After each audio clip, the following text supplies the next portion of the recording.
Hey guys, CBSE press के educational video में आप सभी का स्वागत है। तो गाइस, हम लोग some basic concepts of chemistry पढ़ रहे थे और आज मैं आपको पढ़ाने वाला हूँ मोल कॉन्सेप्ट। तो मोल कॉन्सेप्ट बहुत इंपॉर्टेंट है, इसके बारे में मैं आपको अब आगे फर्दर बताऊंगा। So let's. तो अगर आप लोग बुक को खोलें तो आपको कुछ इस तरह का दिखेगा, जिसमें काफ़ी बुकिश लैंग्वेज और मतलब आपको ना समझ में आए इस तरह से लिखा हुआ है एनसीईआरटी में। ठीक है, तो मैं आपको कुछ चार्ट्स और कुछ डायग्राम्स बना के दिखा दूंगा ताकि आपको अच्छे से समझ में आ जाए कि असल में मोल होता क्या है। तो सबसे पहले हम लोग ये देखेंगे कि असल में मोल आया कहाँ से। ठीक है, तो अगर आप लोग देखें तो मोल की कुछ एक डेफिनेशन लिखी हुई है। इसमें लिखा है 1 mole is the amount of substance that contains as many as particles और entities as there are atoms in exactly 12 gram of carbon 12 isotope. तो इसको पढ़ने से तो कुछ बच्चों को कुछ खास समझ में आता नहीं है। तो मैं सबसे पहले आपको एक सिंपल भाषा में बता दूं, मोल को आप ऐसे समझें जैसे एक दर्जन के लिए। तो दर्जन क्या होता है? ये एक तरह से क्वांटिटी को नापने का एक मोड होता है। मतलब जैसे मोल को आप दर्जन से कह सकते हैं, जैसे 12 केले का मतलब एक दर्जन होता है, तो वैसे ही 1 मोल की भी कुछ क्वांटिटी होती है जो कि हम लोगों को आगे पता चलेगा। तो सबसे पहले हम लोग ये देखते हैं कि मोल मतलब 1 मोल में होता क्या है। तो इस अगर आप इस स्टेटमेंट का मतलब समझना चाहें तो 1 मोल का अमाउंट वही होता है जितना कि मतलब number of atoms present in 12 gram of 12 carbon isotope. जितने एटम प्रेजेंट है किसमें, एक कार्बन के एक अमाउंट में कितना अमाउंट होगा, वो 12 ग्राम। तो मैं इसको आपको लिख के समझाता हूं। ठीक है, तो अगर आप देखें तो एक कार्बन एटम का मास कितना होता है, 1.992648 इंटू 10⁻⁻23। ठीक है, और हम लोग क्या मान रहे हैं, एक मोल में कार्बन का वेट कितना होता है, 12 ग्राम। ये हम लोग मान रहे हैं कि एक मोल अमाउंट, क्योंकि हम लोग क्या कर रहे हैं, हम लोग एक स्टैंडर्ड मान रहे हैं कि 12 एक मोल में अगर कितना वेट होगा कार्बन का, 12 ग्राम, है ना। तो ये एक तरह से स्टैंडर्ड मान के चलिए कि ये 12 ग्राम जो है एक मोल ऑफ कार्बन कहलाता है। ठीक है, तो अब नंबर ऑफ एटम्स निकालने के लिए क्या करते हैं, जैसे आपको मैं ये बता दूं कि अगर हम एक केले का वजन आपका अगर 2 ग्राम है, वैसे 2 ग्राम नहीं होता है, ज़्यादा होता है। तो अगर एक केले का वजन आपका 2 ग्राम है और आपके पास 200 ग्राम है, तो टोटल नंबर ऑफ केले कितने हुए, तो 200 अपॉन 2 करेंगे। वैसे ही इसमें क्या करेंगे हम लोग, आपका अमाउंट, आपका टोटल वेट दिया हुआ है और एक वेट का आपको एक मतलब एक एटम का आपको वेट दिया हुआ है, तो आपको टोटल नंबर ऑफ एटम्स कैसे पता चलेंगे, इन दोनों को डिवाइड करने से। तो आप अगर इसको डिवाइड करेंगे तो समथिंग 6.022 इंटू 10⁻23 के समथिंग आता है। ठीक है, आपका जो ये नंबर आया ना, यही आपका 1 मोल होता है। मतलब ये अमाउंट जो है यही 1 मोल कहलाता है और 1 मोल का कोई मतलब नहीं होता है। अब 1 मोल जो होता है उससे रिलेटेड कुछ चीज़ें हम लोग देख लेते हैं। तो मैंने आपके लिए एक तरह से ये चार्ट बना के रखा है ताकि आप लोगों को मोल के बारे में समझ में आए। ठीक है, तो ये मोल है, मोल के बारे में तो हमने ये पढ़ा कि एक मोल में कितना अमाउंट होता है, 6.022 इंटू 10⁻23। ठीक है, अच्छा, मोल को हम लोग एक और नाम से जानते हैं और वो नाम है आपका एवोगैड्रो कांस्टेंट। एवोगैड्रो कांस्टेंट को हम लोग इस सिंबल से डिनोट करते हैं, एन के बगल में छोटा सा ए। ठीक है, ये मोल होता क्या है, नंबर ऑफ मॉलिक्यूल्स या नंबर ऑफ एटम्स को डिनोट करता है। ठीक है, और ये आया कहां से, अमाउंट ऑफ सब्सटेंस। कौन सा अमाउंट, मतलब इक्वल नंबर ऑफ एटम, किसके इक्वल ऑफ किसके इक्वल, जितने एटम्स प्रेजेंट हो किसमें, 12C कार्बन आइसोटोप के। ठीक है, अच्छा, अगर आपको दूसरे एटम्स के लिए निकालना हो, अगर आपको मतलब कितने मोल का वो मतलब अमाउंट है, तो आपको क्या करना पड़ेगा, जो दूसरे एलिमेंट्स के बारे में है आपको कुछ नहीं करना है, जो आपके पास मास गिवन होगा, जैसे कि कार्बन में हम लोगों के पास 12 ग्राम था, डिवाइडेड बाय मोलर मास। अब मोलर मास क्या होता है आप ये पूछेंगे, तो मैं आपको अभी के लिए एक चीज़ बता देता हूँ, एक ट्रिक बता देता हूँ। आपके पास जैसे उसका वो है, तो जैसे कि आपका एटॉमिक नंबर जो होगा ना, उसका आपको डबल कर देना है। जैसे कि अगर आपका हीलियम का एटॉमिक नंबर कितना है, 2, तो उसका आपका मोलर मास कितना हो जाएगा, 4। ठीक है, ऐसे ही आप किस लगभग हर किसी का ऐसा ही होता है, कुछ एक्सेप्शन है, जैसे कि सोडियम का अगर आपका 11 होता है जैसे सोडियम का एटॉमिक नंबर, तो 11 जैसे उसका एटॉमिक नंबर होता है तो उसका मोलर मास होता है 23, ठीक है। और भी ऐसे मतलब मेन आपका क्या है, आपको आपके पास जो एटॉमिक नंबर दिया है उसका आपको डबल कर देना है। और मोलर मास क्या होता है मैं आपको बता भी चुका हूँ पिछले वाले वीडियो में, और आगे अभी आगे भी आएगा तो मैं वो भी बता दूंगा आपको, ठीक है। तो ये हो गया। अब इसके बाद मास अपॉन मोलर मास से आपका मोल भी आ जाएगा, ठीक है। और ये सब मैं आपको बता चुका हूँ, तो ये आप एक बार फ्लो चार्ट अपने पास बना लीजिएगा पॉज करके, या भी मतलब पॉज मत करिएगा, लगातार आप वीडियो देखते रहिए, उसके बाद पीछे आके आप वापस से मतलब बना लीजिएगा, पहले समझना ज़रूरी है, ठीक है। तो ये तो हो गया हम लोगों का मोल की बात। और जैसे कि आपके पास ये 3 चीज़ें मैंने लिखी हैं, तो 1 मोल ऑफ वाटर में कितने वाटर मॉलिक्यूल्स होंगे, तो आपको सीधा क्या करना है, ये जो ऊपर मैंने अमाउंट लिखा था 6.022 इंटू 10⁻23, ठीक है। ये आपका हो गया 1 मोल ऑफ वाटर में कितने नंबर ऑफ एटम्स है। तो 1 मोल ऑफ हीलियम में कितने हैं, तो हीलियम में भी हीलियम के कितने एटम्स होंगे 6.022 इंटू 10⁻23, ठीक है। अच्छा 3 मोल ऑफ सोडियम है, तो इसमें कितने होंगे सोडियम एटम्स, तो आगे कुछ नहीं करना है, 6.022 इंटू 10⁻23 इंटू 3, ठीक है, इंटू 3 कर देना।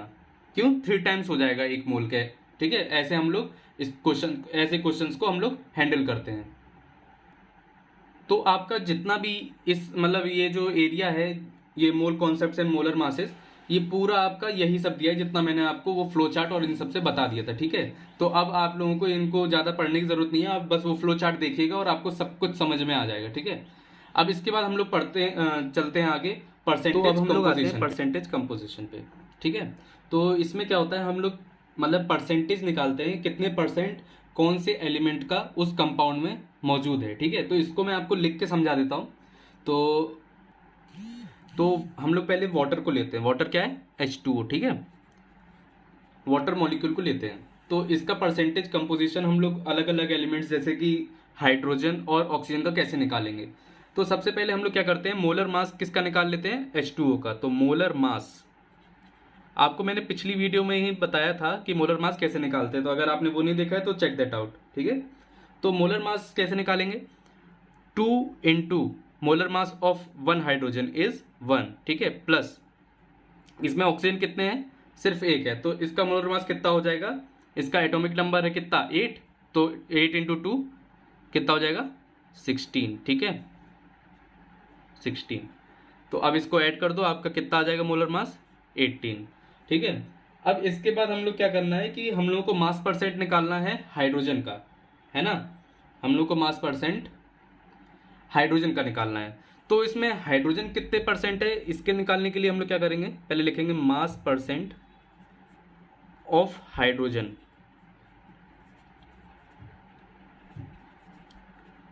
तो इसके लिए आपको क्या करना है, मोलर मास किसका, टोटल एलिमेंट का, उस कंपाउंड में जो टोटल एलिमेंट का मोलर मास है,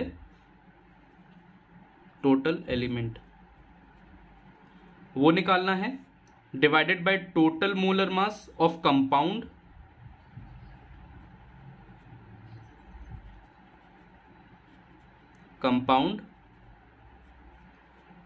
और उसके बाद आपको मल्टीप्लाई कर देना है 100 से। परसेंट तो ऐसे निकलता है ना 100 से मल्टीप्लाई करने पे। तो इस केस में हम लोग देखते हैं, तो वाटर का टोटल मोलर मास कितना है, तो एक हाइड्रोजन का तो होता है 1, लेकिन इसमें कितने हैं 2 हाइड्रोजन, तो टोटल मोलर मास कितना हो जाएगा 2/18 इंटू 100, ठीक है। तो ऐसे आता है आपका मास परसेंट ऑफ एनी एलिमेंट्स, ठीक है। तो 1/9 100/9 कर लो, तो आई थिंक इसमें आएगा 11 पॉइंट समथिंग आने वाला है, ठीक है 11.23 कुछ भी मान लो, तो 11.11 मान लो, एक काम करो, ठीक है। अब इसके बाद हम लोग किसका निकालते हैं, चलो ऑक्सीजन का निकाल के देखते हैं। तो मास percent of oxygen, I hope आप लोगों को दिख रहा होगा। तो इसमें ऑक्सीजन का मोलर मास कितना है, तो ऑक्सीजन तो इसमें एक ही है, तो 16/18 इंटू 100, ठीक है। इसको आप लोग कैलकुलेट कर लेना। तो इसको अगर कैलकुलेट किया जाए तो 8/9, तो 88.88 मान लीजिए आप, आपका आ जाएगा, ठीक है। क्योंकि इस मतलब ऐसा किया मैंने कि इसमें 100/9 तो पहले हम लोग कैलकुलेट कर चुके थे, इंटू 8 और कर दिया, ठीक है। इस तरह से हम लोग का आ जाएगा। वैसे आप ये भी कर सकते हैं कि अपना हाइड्रोजन तो आ ही गया था, तो 100 में से इसको माइनस कर देते तो भी आपका आ जाता, ठीक है। अब हम लोग क्या करेंगे, आपका एक और एग्जाम्पल दिया हुआ है, किसका, इथेनॉल का दिया हुआ है, पर आई थिंक आप लोग उसको खुद ट्राई करना चाहिए ताकि आप लोगों को अच्छे से समझ में आए, ठीक है। तो वो वाला मैं नहीं करूँगा। अब हम लोग आगे बढ़ते हैं, एम्पेरिकल फार्मूला। ये क्योंकि बहुत इंपॉर्टेंट है, इसी से आपके मतलब और ज़्यादा कितनी पॉसिबिलिटीज़ हैं मतलब कंपाउंड बनने के, वो सब हम लोगों को पता चलता है एम्पेरिकल फार्मूला से। तो अब हम लोग एम्पेरिकल फार्मूला क्या होता है, ये सिंपलेस्ट रेशियो होता है। और रेशियो कौन सा होता है, होल नंबर रेशियो होता है, किसका, एटम्स का, किसमें, एक कंपाउंड में, ठीक है। तो ये हमेशा कंपाउंड के लिए वैलिड होता है। तो इसका फायदा क्या है, इससे आप क्या मतलब इससे आप आगे के कंपाउंड के बारे में बता सकते हैं। जैसे कि अगर आपका HC2OH है, आपका एक एम्पेरिकल फार्मूला ऐसा है, तो आप एक काम करिए, H को हटा देते, तो आप इससे ये बता सकते हैं कि इसका अगला कंपाउंड कौन सा होगा, ठीक है। लेकिन ये वैलिड भी होना चाहिए। जैसे अभी आप इसमें बैलेंसिंग कर देना, मैं ऐसे ही एज एन एग्जाम्पल आपके लिए ये लिखा है। तो जैसे अगर मैंने इसका मल्टीप्लाई 2 से किया तो H2C4O, मतलब ये भी एग्जिस्ट कर सकता है। तो ये हम लोग को एम्पेरिकल फार्मूला से पता चला कि ये भी एग्जिस्ट कर सकता है, ठीक है। तो अब हम लोग इसको निकालना सीखते हैं। तो इसको करने के लिए आपको मतलब कुछ स्टेप्स हैं, उसको फॉलो करना चाहिए।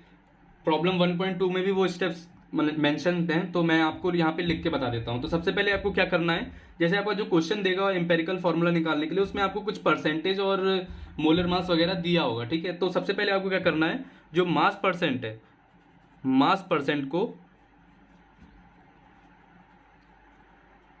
इसको चेंज करना है किसमें, आपको ग्राम्स में, ठीक है। कुछ नहीं करना है, जो परसेंट है उसकी जगह ग्राम लिख दो।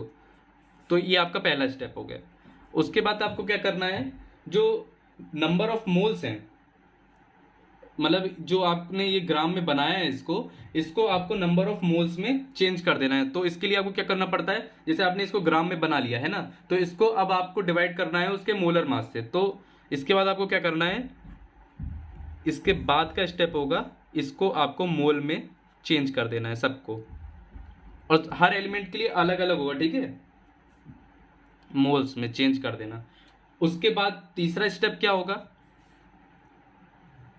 उसके बाद आपको इसको ऐसे में लिख देना होगा, मतलब जैसे आपने हाइड्रोजन, कार्बन और ऑक्सीजन का निकाला 2 3 1 ऐसे करके, तो आपको ऐसे लिख देना है 2 3 1, ठीक है, ऐसे में, ओके। और इसको फिर आपको कैसे लिखना है, आपने किसका निकाला, हाइड्रोजन, कार्बन और ऑक्सीजन का, तो आपको ऐसे लिखना है H2C3O, ठीक है, ऐसे लिख देना है।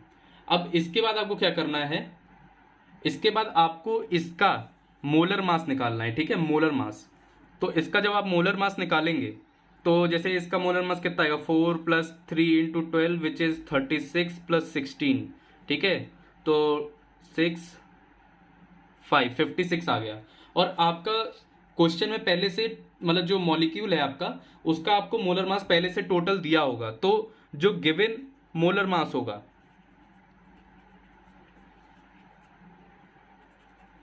आपको उसको डिवाइड करना पड़ेगा किससे, ये जो आपने एम्पेरिकल फार्मूला निकाला है इसके मोलर मास से। तो इससे डिवाइड किया एम्पेरिकल मोलर मास से,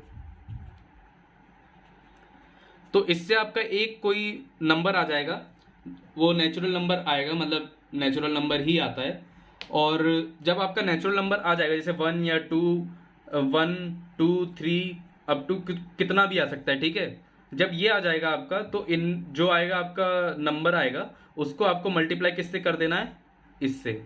तो आपका कंपाउंड फिर बन जाएगा क्या, जैसे हमारा 2 आया अगर मान लीजिए, तो क्या बन जाएगा H4C6O2, ठीक है, इस तरह से होता है। अब मैं आपको ये एग्जांपल भी करके दिखा देता हूँ। तो आपका प्रॉब्लम 1.2 में ये सब गिवन है और आपसे पूछा गया है एम्पेरिकल फार्मूला और मोलिकुलर फार्मूला, ठीक है। तो सबसे पहले हम लोग स्टेप 1 करते हैं। ये जो आपके ये जो परसेंटेज दिए हैं इनको आपको ग्राम में चेंज करना, कुछ इसमें कुछ करना नहीं रहता है, आपको सीधा इसके जो परसेंट जहाँ पे बना हुआ है उसके आगे ग्राम लिख देना है, ठीक है। ये हो गया हाइड्रोजन 24.27, ये हो गया आपका कार्बन, और 71.65 ये हो गया आपका क्लोरीन, ठीक है। इनके आगे आप ग्राम लिख दीजिए, तो ये आपका कन्वर्जन हो गया। अब इसके बाद स्टेप 2 करते हैं। तो ये जो आपके आए हैं इनको आपको किस में कन्वर्ट करना है, इसको आपको कन्वर्ट करना है, कन्वर्ट इनटू मोल्स, ठीक है, मोल्स, इनको मोल्स में कन्वर्ट करना है। तो हम लोग ये पॉइंट के आगे का छोड़ देते हैं, काम करते हैं, क्योंकि मतलब आपकी कैलकुलेशन काफ़ी हार्ड हो जाएगी। तो ये हम लोग इसको हटा देते हैं अभी, ये जो पॉइंट के आगे लिखे हैं, ताकि हम लोग कैलकुलेशन आसानी से कर सकें। तो ये 4 है, ठीक है। तो इसको हम लोग क्या करते हैं, 4 डिवाइडेड बाय इसका मॉलिकुलर मास कितना होता है, इसका होता है 1, ठीक है। तो ये आपका 4 मोल आ गया हाइड्रोजन। इसके बाद कार्बन से करते हैं, ठीक है, कार्बन से। तो 24/12 मोलर मास आपका कितना होता है, 12, ठीक है। तो इससे आपका कितना आ गया, 2 मोल ऑफ कार्बन। इसका हम लोगों ने जब हटाया तो इसको आप 70 मानिए, या मतलब असल में क्या होता है 35 समथिंग होता है आपका, वो 35 समथिंग आपका क्लोरीन का मोलर मास होता है। तो 71.65 अपॉन 31 पॉइंट समथिंग, तो 35 पॉइंट समथिंग, तो ये आपका लगभग 2 मोल आ जाएगा, ठीक है, क्लोरीन। अब इसके बाद हम लोगों को क्या करना है, इसके बाद हम लोगों को स्टेप 3 करना है। इसको कैसे लिख देना है हम लोगों को, 4:2:2। ये क्या है आपका हाइड्रोजन, ये आपका कार्बन, और ये आपका हो गया क्लोरीन। तो इसको सिंपलेस्ट में हम लोग कन्वर्ट करेंगे, तो ये 2:1:1, ठीक है, ये आपका ऐसे हो गया। तो इसको कैसे लिखेंगे फिर हम लोग, H2CCl, ठीक है। अब इसका हम लोगों को क्या करना है, स्टेप 3 करना है। इसका हम लोग मॉलिक्यूलर मास बनाएंगे, इसका हम लोग मतलब मोलर मास निकालेंगे। तो इसका 2 प्लस C का कितना होता है 12, प्लस Cl का कितना होता है, Cl का 35 होता है, ठीक है। तो ये 35 हो गया। तो आपका टोटल कितना बन जाएगा, 49 समथिंग आपका बन रहा है, ठीक है, 49 पॉइंट समथिंग। तो ये हम लोगों ने एग्जैक्ट पॉइंट मतलब ये जो पॉइंट के बाद है तो इनको लिया नहीं है, तो इस वजह से ऐसा 49 पॉइंट समथिंग वैसे आ रहा है अपना, ठीक है। अब टोटल जो आपका मोलर मास था वो आपका ये दिया हुआ था, याद है। अब हम लोग क्या करेंगे, डिवाइड करेंगे। तो 98.96 डिवाइडेड बाय 49 पॉइंट समथिंग, ठीक है। तो ये आपका कितना बन जाएगा, 2, है ना। तो अब हम लोगों को 2 से मल्टीप्लाई करना है इसमें। तो आपका फाइनल क्या बनेगा मॉलिक्यूलर फॉर्मूला, तो ये आपका बनेगा H4C2Cl2। H अंदर भी आ सकता है बाहर भी आ सकता है, इसमें कोई दिक्कत नहीं है, ठीक है। और एक बात याद रखिए, ये आपका एम्पेरिकल फॉर्मूला है, तो 1 नंबर आपका इस पे मिल जाएगा एम्पेरिकल पे, और एक आपको ये पूछा है मॉलिक्यूलर, तो एक इस पे आपको मिल जाएगा, ठीक है। दोनों अलग अलग आंसर्स हैं। अब हम लोग मूव करते हैं स्टिक्योमेट्री एंड स्टिक्योमेट्रिक कैलकुलेशंस। तो इसमें बेसिकली आपको बैलेंस करना और ये सब आपको बताया गया है, ठीक है। डेंसिटी वगैरह बैलेंस कैसे करते हैं इक्वेशन को, तो ये बताया गया है। तो सबसे पहले हम लोग बैलेंसिंग सीखते हैं, ठीक है, बैलेंसिंग।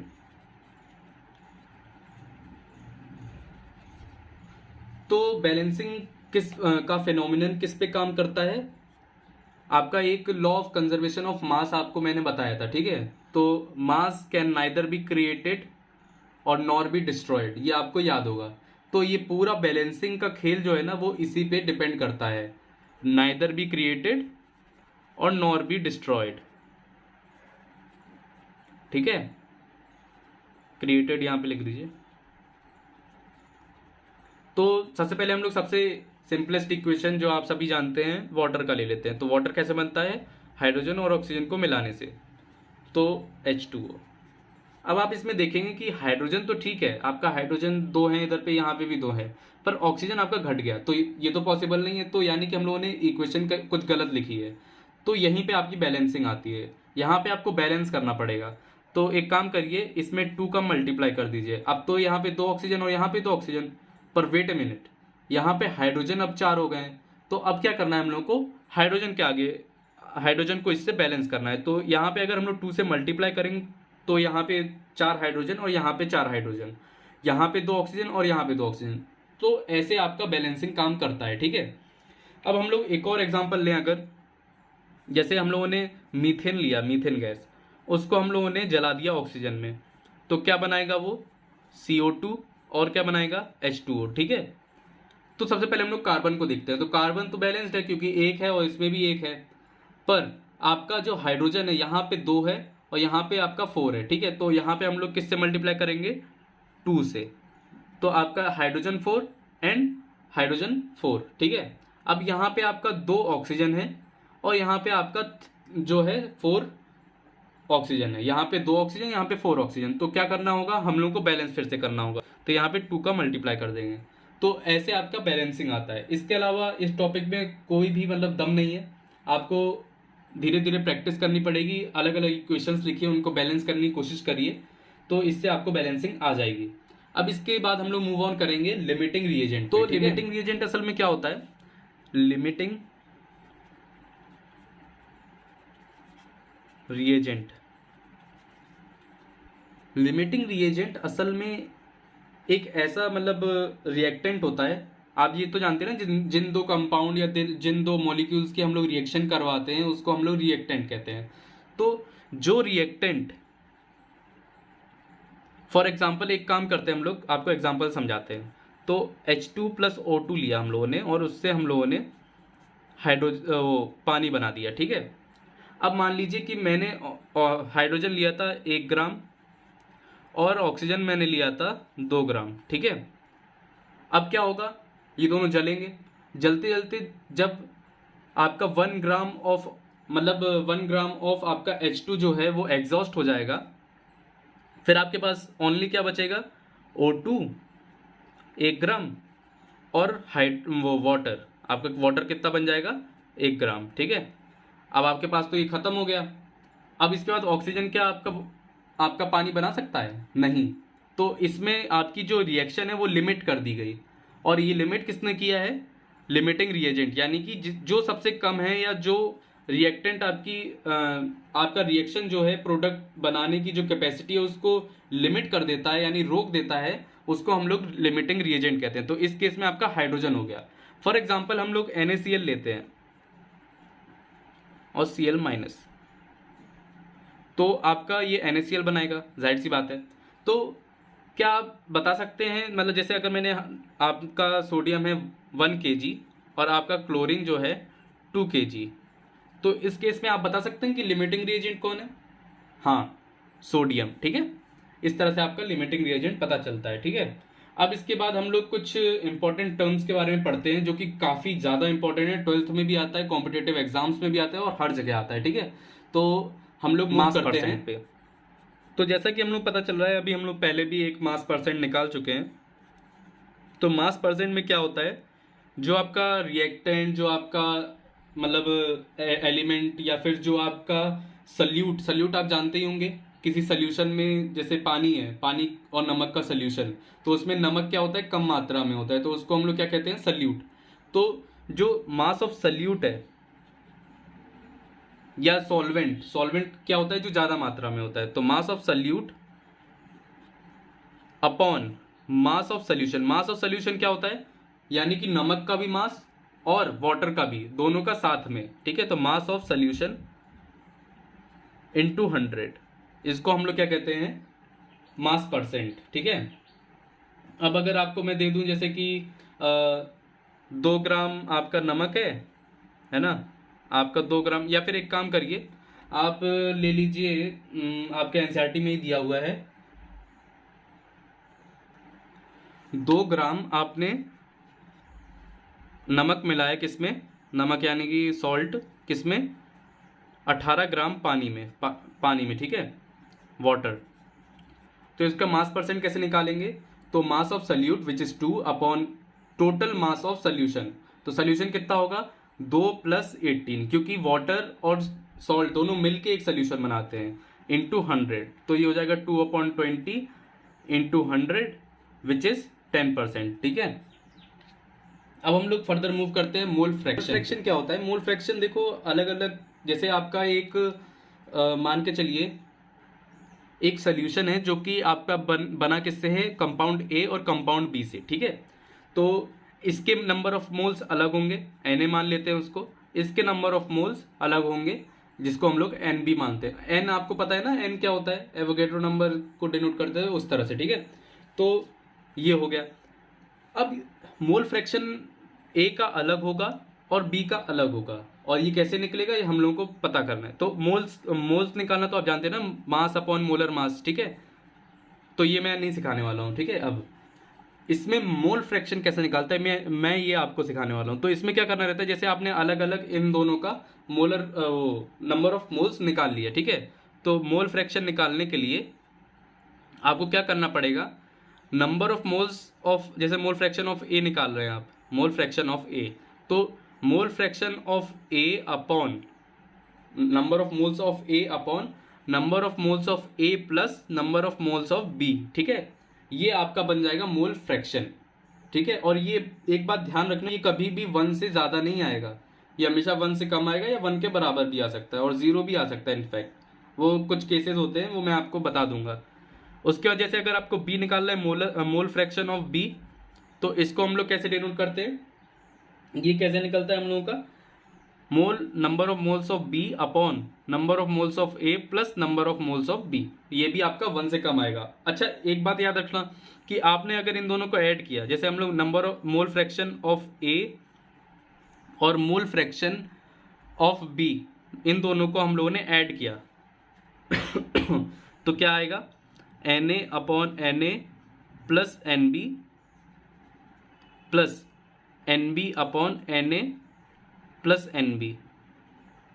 तो आप ये देखेंगे जब इन दोनों को ऐड कर देंगे तो Na plus Nb upon Na plus Nb बन रहा है विच इज 1। तो ये बात याद रखना, ये आपका काफी काम आएगा। ठीक है, अब हम लोग फर्दर मूव करते हैं किस पे, तो मोलैरिटी क्या होता है, number of moles of solute upon volume of solution in litres. तो अगर आप लोगों ने कभी लैब करी हो तो उसमें आपको लिखा रहता है कि 1 मोलर ऑफ NaOH या 1 molar of this and that. तो इन सब चीज़ों का मतलब क्या होता है कि अगर आप उस सोल्यूशन का, उस पर्टिकुलर सोल्यूशन का 1 लीटर अगर आप लोग लेते हैं, मतलब 1 लीटर वो सोल्यूशन लेते हैं, तो उसमें आपके कितने ग्राम या कितना आपका मतलब वो सब्सटेंस या वो सोल्यूट आपका निकलेगा उसमें से। ठीक है, इसको कैलकुलेट करने का सिंपल सा तरीका आपको एक और मैं चीज़ बता देता हूँ। जैसे इसको कैलकुलेट करने का एक और फॉर्मूला होता है, mass of solute upon molar mass of solute. ठीक है, इनटू, नीचे ही इनटू करना है आपको, volume of solution in ml। अगर आपका ml में है तो ऊपर आपको लीटर में इसको चेंज करने के लिए 1000 से मल्टीप्लाई करना पड़ेगा। ठीक है, तो ये आपका हो गया फॉर्मूला। अब इस पे बेस्ड काफ़ी सारे क्वेश्चन बन सकते हैं और इनफैक्ट बनते भी हैं, आपके बोर्ड में भी आते हैं, मतलब जो आपके स्कूल की तरफ से जो आपके एग्जाम होते हैं उसमें काफ़ी भयंकर क्वेश्चन, और कॉम्पिटिटिव एग्जाम में तो इसके मतलब एकदम से बौछार टाइप की होती है मोलैरिटी और मोलैलिटी की। तो अब हम लोग मोलैलिटी की बात आई गई है तो मोलैलिटी पे भी हम लोग मूव ऑन करते हैं। इसमें आपका मोलैलिटी, आपको लग रहा होगा कि तुतला रहा हूँ मैं, पर इसका नाम ही है मोलैलिटी। ठीक है, मोलैलिटी। तो इसमें क्या होता है, number of moles of solute. ठीक है, number of moles of solute upon आपका आएगा मास, इस बार क्या आएगा, mass of solvent in KGs. तो आपसे कई बार क्वेश्चन पूछा जाता है कि which one is better for laboratory purpose. तो हम लोग मतलब ये क्वेश्चन आपका एक तरह से रीजनिंग में आता है आपकी केमिस्ट्री में कि किसको ज़्यादा यूज़ करना चाहिए या कौन सा है कि वो अनऑल्टर्ड रहता है। तो इसका जवाब ये होता है कि molality is better. Molality is better क्यों? क्योंकि मोलैरिटी में यार आपका वॉल्यूम आ जाता है। तो वॉल्यूम क्या होता है कि आपके टेम्परेचर और प्रेशर मतलब डिफरेंट होने पे डिफरेंट डिफरेंट वॉल्यूम आपके देखने को मिल जाते हैं। पर मास के केस में मैंने आपको बताया था यूनिवर्स में आप कहीं भी चले जाएं मास आपका हमेशा सेम होता है और इसमें कहीं भी आपका वॉल्यूम का जिक्र तक नहीं हुआ है। तो इसीलिए ये किसी भी टेम्परेचर पे आप कैलकुलेट करेंगे हमेशा सेम आएगा और मोलैरिटी आप डिफरेंट टेम्परेचर्स पे आपको डिफरेंट आंसर्स देखने को मिल जाएंगे। ठीक है, तो इसलिए मोलैरिटी इज बेटर। तो इस अब हम लोग इस वीडियो को यहीं पे रैप अप करते हैं। अगर आपको ये वीडियो पसंद आई तो लाइक सब्सक्राइब और शेयर कर लेना और इसके बाद आप कमेंट में पिछले वीडियो में काफ़ी अच्छे अच्छे रिस्पॉन्स आए थे और कुछ सजेशंस भी थे। तो मैं चाहता हूँ आप लोग सजेशंस मुझको देते रहें ताकि मैं आपके लिए और बेटर क्वालिटी के एजुकेशनल मटेरियल लाता रहूँ। और स्टे सेफ, स्टे होम। जय हिंद।